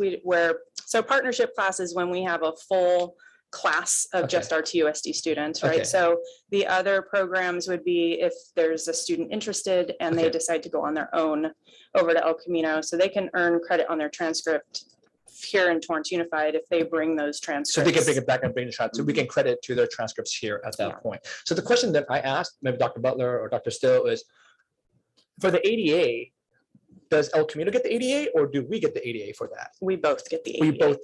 We split the ADA. Or no, we both get credit for ADA. Credit So every student that goes here, that goes to El Camino, get. Dual enrollment. Mm-hmm. There's no fight. Okay, but this is not really a dual enrollment. You're taking classes there, but they have to bring the transcript back here. So is that really dual enrollment though? If a student takes their classes at El Camino, right? You just told me that they have to bring the transcript back here in order to get credit. That doesn't sound like dual enrollment. It seems like that El Camino gets the ADA for that. It's probably concurrent enrollment, or they're probably enrolled in a different class and different from here at TUSD. That's what I'm wondering. I don't know how Right, that so, works. right, we've had a lot of conversations with IT about how to tackle that issue, because in order for them to be earning credit at the same time as when it's not our partnership class, when it's our partnership class, they're in Power School. Right. So they're in there simultaneously. When it's not a partnership class, we have to have a way to set them up into Power School so that they can simultaneously be earning that credit. And so when you have individual students taking a lot of different courses, one here, one there, one here, that's a lot of courses in Power School that need to be set up. So we're trying to work through logistics of how to make that work. It's currently conversations that are taking place. And I appreciate that, right? Because that's what we want. But again, it goes back to the question of ADA, right? Right. So we don't get, we get full ADA for that student.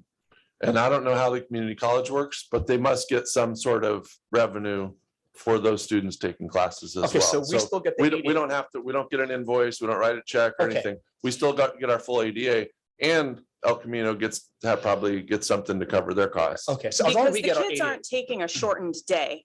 So we get our full ADA Okay. because they're taking a full 6 classes here. So if they're taking an additional class on their own, that's above and beyond their TUSD set of classes that we're getting their full ADA for, right? Okay. But with the dual enrollment, like our engineering classes, that's a class in their 6-period day and a class that they're enrolled in at El Camino. So that's where it's automatic that we're both getting that ADA, right? But so then if they're taking it on their own at El Camino, right?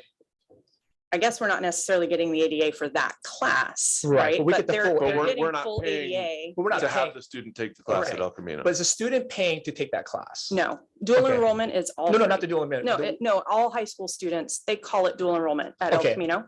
All high school students free. Because no, it doesn't matter regardless Free. of whether they're taking that class as separate, not dual Totally enrollment, free. whatever it may be. Yep. Okay, that's great. So the other question I have then, if you notice in our dual, we started at North High School, the dual enrollment college, to do a college program. Early college. Early college program.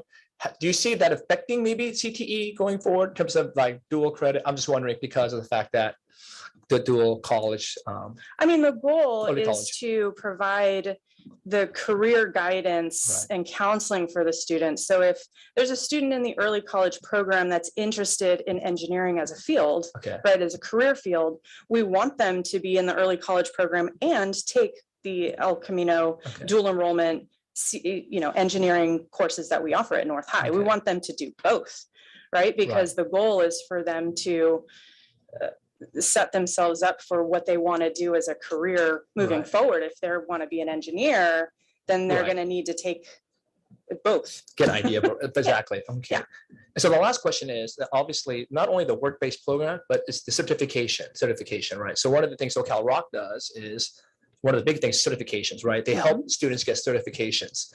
Is there a way that Torrance Unified can help these students to get these certifications while they're in the CTE program here? I'm just curious, like, can they get it done? I don't know. So we have a license with Precision Exams, which provides industry aligned certifications across all industry sectors. And so we currently have that district wide with our CTE teachers. We had 900, I just did all my data analysis for our Perkins grant and advisory board. So we had over 900 students that have taken the pre-exam for certifications. So if they take the post-exam and score high enough, they could all be certified within their various industry sectors. So we do offer industry aligned certifications. Some of our programs offer other certifications outside of precision exams, like the Emergency Medical Response Program has all of the certifications built into it. I'll mess up the name. I mean, I know CPR, but I think it's basic life support. And there's something else that is required in order to get into the EMT program that has to go through the American Heart Association. And those are all built into our CTE program. The students are going to exit our program having those certifications, right? In our food science program, they have food handlers permits that the students qualify for. We build those things in. We're always looking to grow and expand to make sure that we're using what's current and what the industries are looking for. And we talk about that at our advisory board. Okay. Yeah. So That's why I just want to make sure. right, that, and I think one of the goals of the early childhood program that we're bringing to Torrance High was the certifications that they could earn that would allow them to qualify for, you know, hire into the programs that we're looking to hire for the TK and the other like launch programs and things. I don't know. I hope I'm not misspeaking on those terms, Dr. Kirby. But you know, that was the whole point, because they provide the certifications, Right. and those are there's El Camino certifications as well as the state certifications in those. And some of our El Camino programs, like our engineering ones, there's a mechanical design certification that they get through El Camino. So we have them embedded throughout our programs, always looking to grow and expand, wanting to make sure we stay current with what the industry is looking for. All right, and that's what we want to hear. That's what we want to see, right? We want to see these kids getting something right from these things so that they can practice, use them for going forward. Right. That's why we love these programs. And so at Right, the end of and the day, we also have a program that we recently purchased this school year called U Science, which has partnered with Precision Exams. And U Science, they provide like aptitude tests and things for our students to take and allow the students to explore various industries and careers in various fields. But what is great about U Science is that they are partnered with Precision Exams, which is where our certifications are coming from.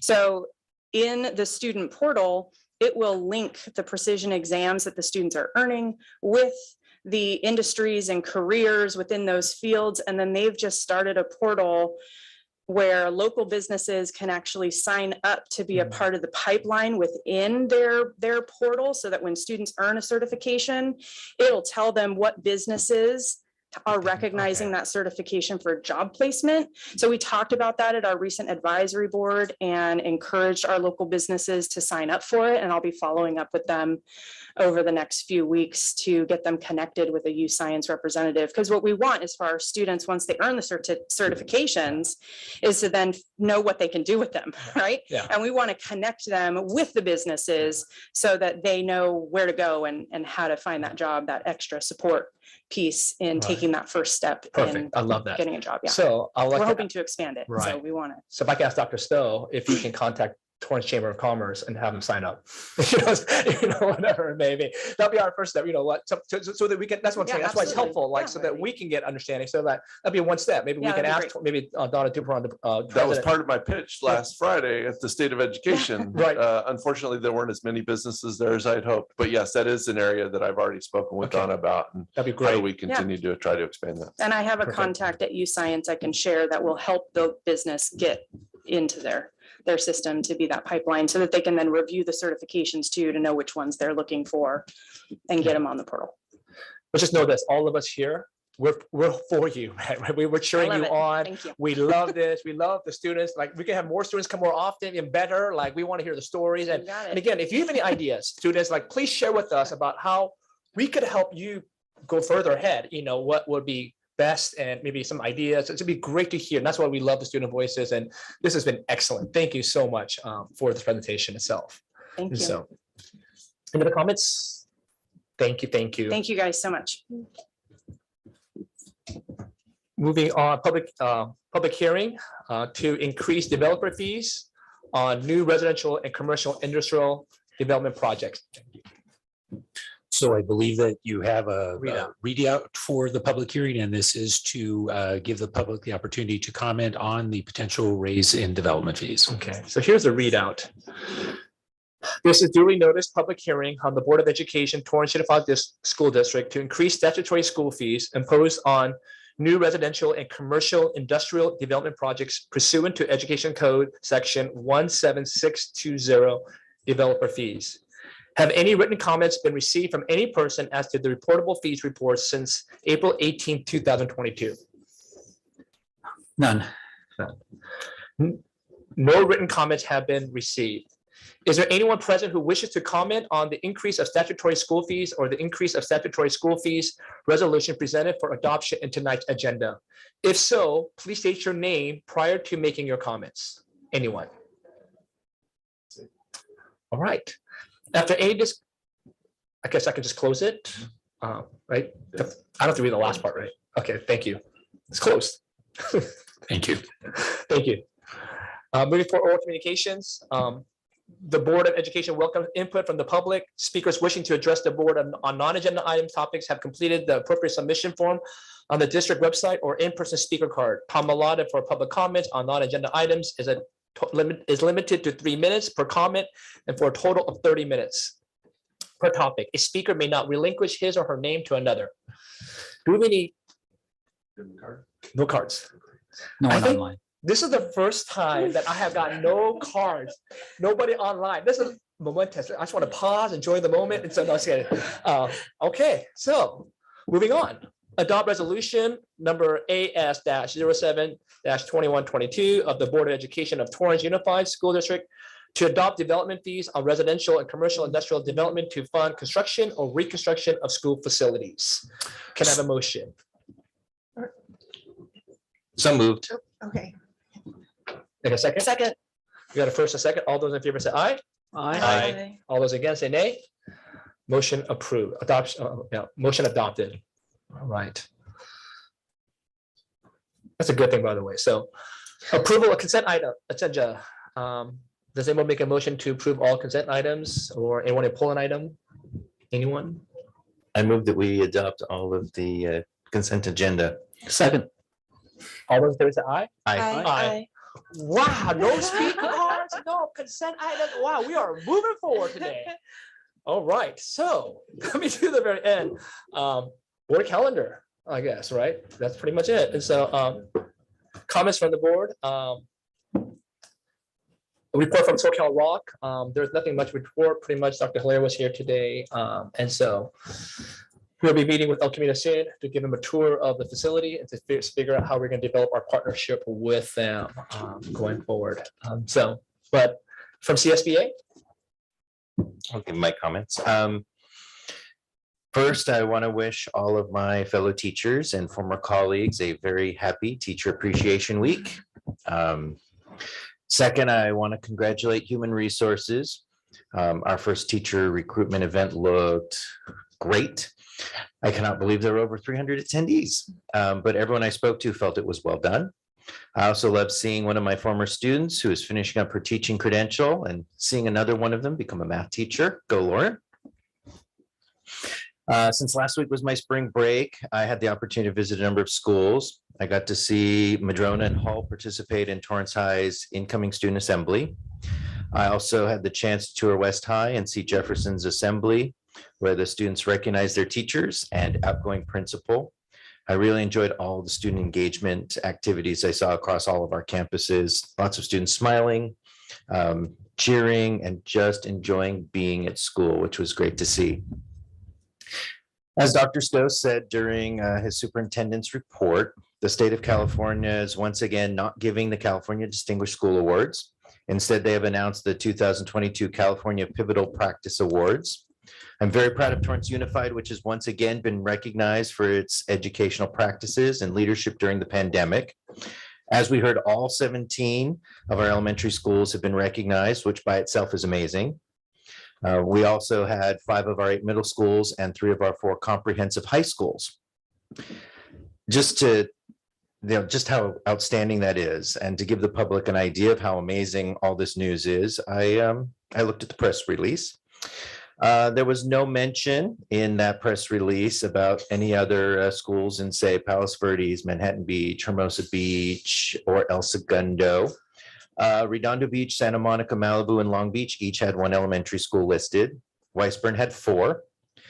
Los Angeles Unified had 56 schools recognized, which represents only about 6% of their total schools, while Torrance Unified, with our 25 schools, that represents over 80% of our schools, of all of our K-12 campuses. So that is truly, truly outstanding. So I want to congratulate all of our students, teachers, staff, administrators, and parents. We continue to excel and pave the way in Los Angeles County and the state of California. So good job, everyone. Thank you. Anyone else? Dr. Mohammed? Yeah, so today is actually a very important day for Muslims in our community. Today is Eid al-Fitr, It literally means the festival of breaking the fast after the month of Ramadan. And so it's a day of, full of prayers, happiness, joy, and lots of sweets. Eid Mubarak to, everyone who's celebrating today. It's a good day. On other notes, just congratulations to all of our appointees today, all the administrators, and look forward to their success in our district over the next few years. All the appreciation weeks that are coming down, this month. So just thankful for all of our staff, our teachers, and everyone who's doing just a great job. And lastly, I'll definitely be attending the TEF dinner on May 20th. Definitely one of Zora and my, favorite events, and encourage all of you to attend too. It's just, especially the silent auctions and some of the stuff that they do. So just looking forward to that evening. Thank you so much. Thank you, Dr. Mohammed. Ms. Park or Ms. Liu? Yes, I wanted to give a shout out to I went to the GATE conference on April 23rd, and it was just so interesting to see how gifted and talented has changed since I was a student, and how it's not just about getting good grades, but really being able to equip families and students with the supports they need to be able to flourish and thrive in their gifts and that are unique and different, and painted in a very I guess inspiring and encouraging light. And so it was really a treat to be able to attend. And I just wanted to also recognize that it was one of the most well-organized events that I've had the pleasure of attending. There were a lot of moving pieces with different stations for families and for students, and so many different sessions as well. And it was moving so smoothly, and I was very impressed by the logistical work that went into making the event run smoothly. So just wanted to give a shout out to Kara Heinrich, the ETS team, the West High School volunteers. They also had Two-Bit Circus, and so all of the different activities that those that attended were able to enjoy. Also got to speak at the teacher recruitment event on April 26th, and again wanted to express appreciation not only to Dr. Ferris, but his team, Erin Cho, Ashley Cardenas, Elise Imperial, Miriam McClure, Carrie Nakayama, and Carrie Skoll. And then finally, with South High School, A Night with the Arts last Friday, I believe. I was telling my fiance that it's like such great date nights that we can just go to different high school events, and we get live music and food and just get to enjoy. So it was very nice. Got to take my mom to see musical performances, take my fiance to Night with the Arts. So I have definitely been enjoying the perks of this role. And just related a little bit to different things that are happening at the schools, I saw that there were discussions related to the dress code and having students be involved in defining what a dress code that works for their school culture, and that really understanding the purpose of a dress code as well. So I really appreciate the work that Dr. Egan and Dr. Stowe that you're doing with making it so that students also feel empowered to provide input on the policies that they are constructing and being held to. And then finally, I got to visit Jean Drevno Community Day School today, and it was really just so inspiring to see the relationships between the teachers and the counselors and the students, and how they are so invested in their students' success and being able to holistically understand their unique circumstances and background and provide them with the support that they need, and really going above and beyond. I think the anecdotes that I heard of really, you know, picking up a kid every day for a week to make sure that they're able to come to school when they don't have a means of, you know, accountability and in terms of attendance, or really understanding what each student is dealing with outside of school, and being able to pull in different resources to provide them and their families with support it provided me such great insight into what's happening at a school that I don't think that we talk about enough. And so I wanted to express appreciation for Jamie Jimenez, Laura Romero,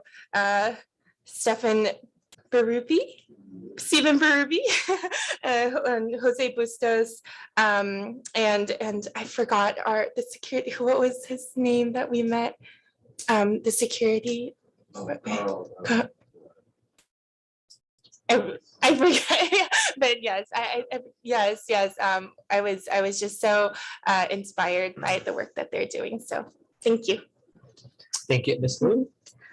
Yes, President Han. Before I do my usual congratulations to our classified employees for their anniversaries. I have 4 A's to speak of for orals today. First, it is Arts Week. It's Arts Week season right now in the high schools. I attended the South High School's Night with the Arts last Friday, along with Superintendent Stowe and Member Park. We're also there. It was wonderful for us all to see the pottery that was done, the artwork, the photography, the dances, the music. It was incredible. And I want to encourage everyone to attend the West Area Instrumental Music Festival on May 10th. And then the Central Area also have one in Central Area Music Festival on May 13th. My second A is to announce that we had adopted 3 resolutions that I want to give some attention to instead of just being silently adopted. One is a resolution proclaiming May 11th as the California Day of Teacher. Another one is proclaiming May 11th also for School Nurses Day. And lastly, the May 15th to the 21st as the week for classified employees. We thank all our employees here for making our school, our district a much better place. So this is just a little something that we want to do to give a shout out to you guys. My third A that I want to announce is the approval of a new high school course called Sports Therapy. And this is a new curriculum that we're going to have, I believe, is it next school year or is that right? Dr. Egan? Yes. And much like the data science class that we approved earlier this school year, I believe that our district is following with the trends in society and what job demands, what job openings there are. Data science is up in terms of the positions, more and more companies want that. And same with sports therapy. It's it's similar to physical therapy. And unfortunately, our society needs to have more and more physical therapists. So I really applaud staff for bringing in this program. And I believe my last A for the night is something that I think President Han mentioned. This week and the next week are the AP exams, advanced placement exams for our high schools. Feels kind of early. It's almost the end of the school year, but we want to wish you the best of luck to all our high school students. And I am definitely, I see that our student representative, thank you for excusing her because she has that environmental science AP tomorrow. So that was good. So good luck to all the students, work hard and get those college credits. Okay, so lastly, my normal anniversaries. We want to congratulate Robert Fisher from the Grounds Maintenance Department for his 10 years of accredited service to our district. Also to Christian Mauricio from Launch Preschool for your 10 years. For 15 years, we have Henry Garcia Palencia from Maintenance and Operations and Facilities. Thank you very much for your service to our district. And for 20 years, we have Mario Cerna from North High School, who does sign language especially. And thank you for your 20 years of service, public service to our district. That's it. Thank you, Mrs. Liu. I appreciate it. Just a couple of comments from me. First of all, I want to extend my gratitude to all the cabinet, especially during this time. We had a lot of appointees for a lot of interviews. And so I want to thank you guys for doing an outstanding job of finding the best of the best. And so thank you for taking the time, and you're not done yet. And so, but I want to applaud you. I feel like you have interviews every day, but it makes me excited because it shows how many people want to come to our district. And I think not only that, but on top of that, you have the teacher recruitment fair. And when I saw the pictures Dr. Stowe sent me, I was like, what in the world? Again, it's a testimony to all of your hard work to create an atmosphere in our district where people want to come, send their students, and work here. And that's what we want. We want to be a place that attracts the best of the best, and so that we can give the best of the best to our students. So again, that's a testimony to all you guys and for all your hard work, recruiting, training, vetting, and just doing all that work. So I want to applaud you just for an amazing couple of weeks in our district. Just to see the excitement, to see the growth. It's been great. Even today, to see the CTE presentation as well as the TK presentation. Things are happening here, and I think that we just got out of COVID. We're still kind of in COVID, right? But yet we're just moving forward, and it's exciting. And I want to just encourage you and just applaud all of you just for all your hard work, especially as we're going forward. And so it's been a great couple of weeks. Also, I want to recognize that's why we won we got the Typical Practice Award, like Dr. Gerson was mentioning. Again, testimony to all you guys. That should be applaud to all you, all our staff, all the administrators, all the teachers, everyone that's part of our district. That rewards for them to be recognized by the state of California just for what we're doing here at Torrance Unified School District. So I want to celebrate these moments. These are good moments. These are good things. And so we want to wish our best to our students. We want to congratulate, first of all the seniors who have made these decisions. May 1st was it. May Day was yesterday. And so congratulations to all the students, wherever you've decided to go. We applaud you, and this is your time. And so, but your time's not done yet because a lot of you have AP exams. So as Mrs. Liu was mentioning, good luck. We hope for the best. We know that you worked hard for this, and so you're almost there. And so it's again, we have a couple more months. We have prom, and then we have graduation. So again, a lot of things to look forward to as well. But most importantly, this week, especially, let's celebrate our teachers. This is Teacher Appreciation Week. So all the parents out there, all the students out there, love your teachers this week. Show them how much you appreciate them, love them. I just saw on our website a video from Madrona Middle School. A really cute video of teacher appreciation. So things like that. I think just some way to show your appreciation for your teachers this week. And so can I have, in closing, a motion to adjourn the meeting in the memory of District Office Fiscal Service Specialist Denise Aguayo and retired accounting payroll clerk Julie Barnesi? Okay. Can a motion? Second. We have first and second. All those in favor say aye. Aye. Meeting adjourned.